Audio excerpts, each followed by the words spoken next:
নমস্কাৰ, মই কল্যাণ। আপোনালোক সকলোকে ৭৬ সংখ্যক গণৰাজ্য দিৱসৰ বহুত শুভেচ্ছা জ্ঞাপন কৰিছোঁ। আজি এই ভিডিঅ'টো গণৰাজ্য দিৱস আৰু আমাৰ স্বাধীনতা দিৱসৰ লগত ৰিলেটেড এটা ভিডিঅ'। মানে পতাকা উত্তোলন কৰা আৰু পতাকা উৰুৱাই দিয়া এই শব্দ দুটাৰ পাৰ্থক্যটো আচলতে পাৰ্থক্যটোৰ ওপৰতে আলোচনা কৰিব বিচাৰিছোঁ। মই কালি দিনটোৰ আগলৈকে হয়তো মোৰ অলপ কনফিউজ আছিল।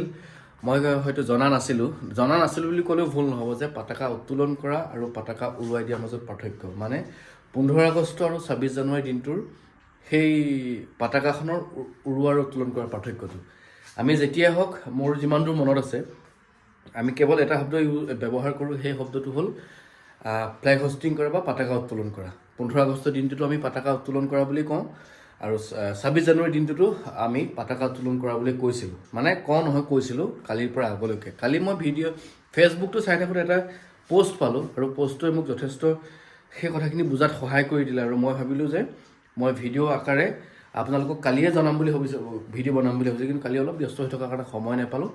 সেইকাৰণে আজি মই ভিডিঅ'টো বনালোঁ। এতিয়া ব'লকচোন পতাকা উত্তোলন কৰা আৰু পতাকা উৰুৱাই দিয়াৰ পাৰ্থক্যটো যিজনে ফেচবুকত দিছিল তেওঁৰ পোষ্টটোৰ আধাৰতে মই আপোনালোকক বুজাই দিব বিচাৰিছোঁ, তেওঁৰ আধাৰতে আলোচনা কৰোঁ। এতিয়া কথাটো হ'ল 15 আগষ্টৰ দিনটোত আমি পতাকাখন উত্তোলন কৰোঁ।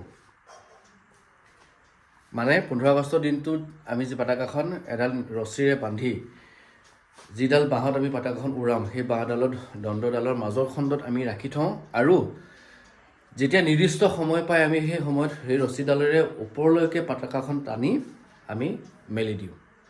সেইটো হ'ল পতাকাখন উত্তোলন কৰা, অৰ্থাৎ ফ্লেগ হোষ্টিং। কাৰণ আমি 1947 চনৰ 15 আগষ্টৰ সেই দিনটোৰ আগলৈকে আমি কাৰোবাৰ তলত, আমাক কোনোবাই তলত ৰাখিছিল, আমি কাৰোবাৰ শাসনত আছিলোঁ আৰু সেই দিনটোৰ পৰা আমি স্বাধীনভাৱে উৰিব পাৰিছিলোঁ। আচলতে সেইকাৰণে আমি উত্তোলন কৰিছিলোঁ আচলতে। আৰু 26 জানুৱাৰী দিনটোত অলৰেডি এডাল দণ্ডত আমাৰ পতাকাখন বান্ধি একেবাৰে মূৰৰ অংশত থৈ দিয়ে আৰু যেতিয়া নিৰ্দিষ্ট সময় পায়হি, সেই সময় পালে তেতিয়া পতাকাখনৰ ৰছীডালেৰে খুলি পতাকাখন কেৱল উৰুৱাই দিয়ে। আৰু ইয়াৰ অৰ্থ এয়াই যে আমি এখন সাৰ্বভৌমত্ব ৰাষ্ট্ৰৰ আৰু আমাৰ পতাকাখন সদায় দণ্ডৰ ওপৰতে থাকিব। এতিয়া আপোনালোকে চাগে নিশ্চয় বুজি পাইছে কথাটো।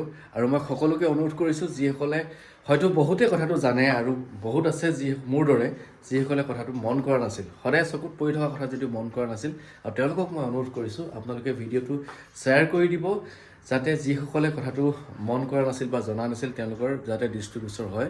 সৰু কথা, কিন্তু আমি সকলোৱে জানিবলগীয়া এটা কথা। ধন্যবাদ।